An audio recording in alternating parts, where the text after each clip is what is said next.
Her name was Elena Williams, top of her class, law degree framed proudly in her mother's living room, and a resume polished to perfection. She walked into interviews with her head high, heart racing, and dreams burning. But dreams, she was learning, had a way of being trampled under quiet prejudice. The receptionist called her name. Elena stood, adjusted her blazer, and stepped into a sleek, glass-walled conference room. Two men waited. Mr. Whitman, older, with silver hair and sharp eyes that cut like knives, and Mr. Carter, younger, with a smirk that seemed permanent.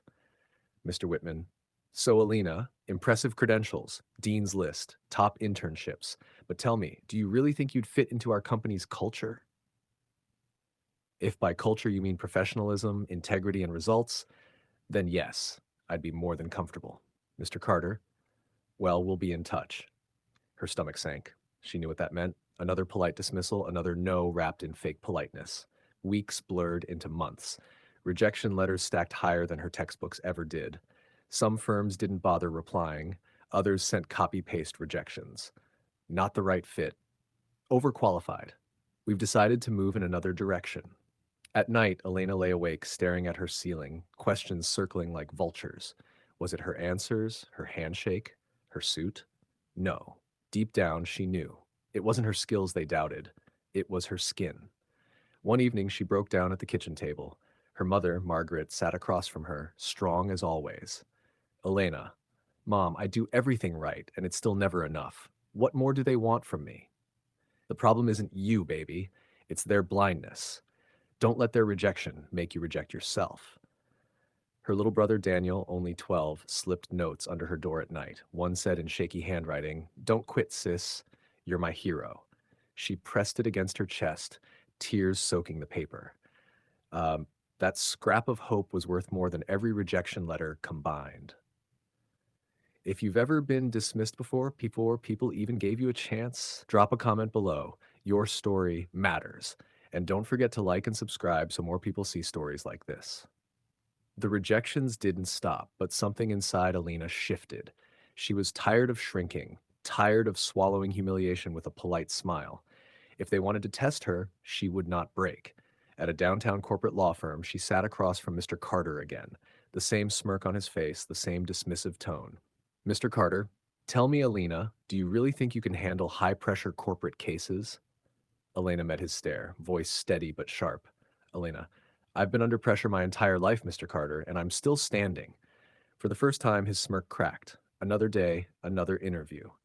Mr. Whitman leaned forward across the glossy table, his eyes calculating. Our clients prefer a certain image. Do you understand? Alina's pulse raced, but her words cut like glass. If by image you mean competence and results, I am your best choice.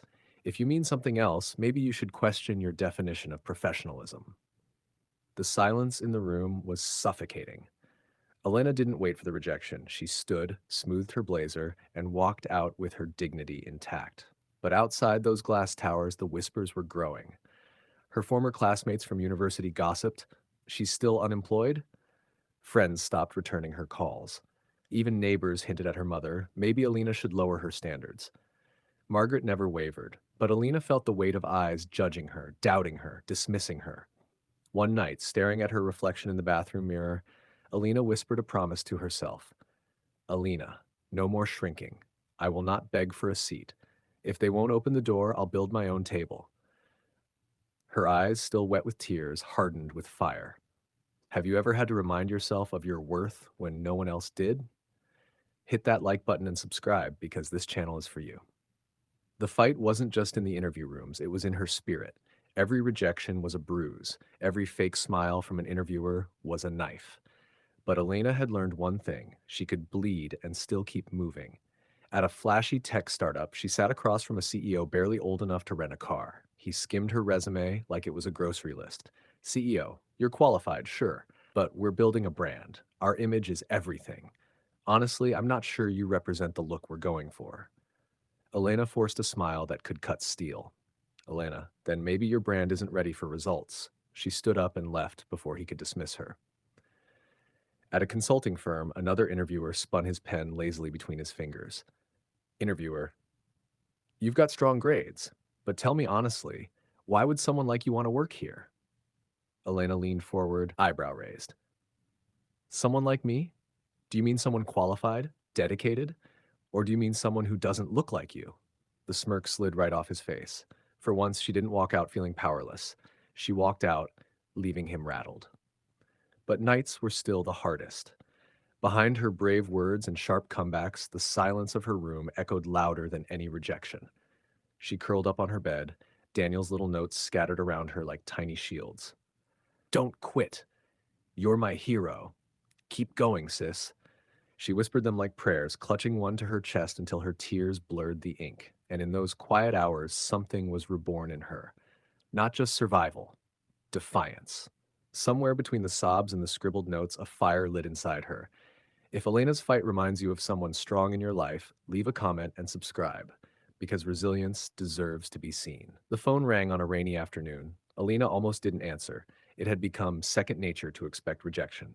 But the voice on the other end was different, warm, respectful, genuine. Recruiter, good afternoon, Miss Williams. We reviewed your application, and we'd be honored to have you join us. Her breath caught. For a moment, Elena froze, clutching the phone like it was the lifeline she had been waiting for.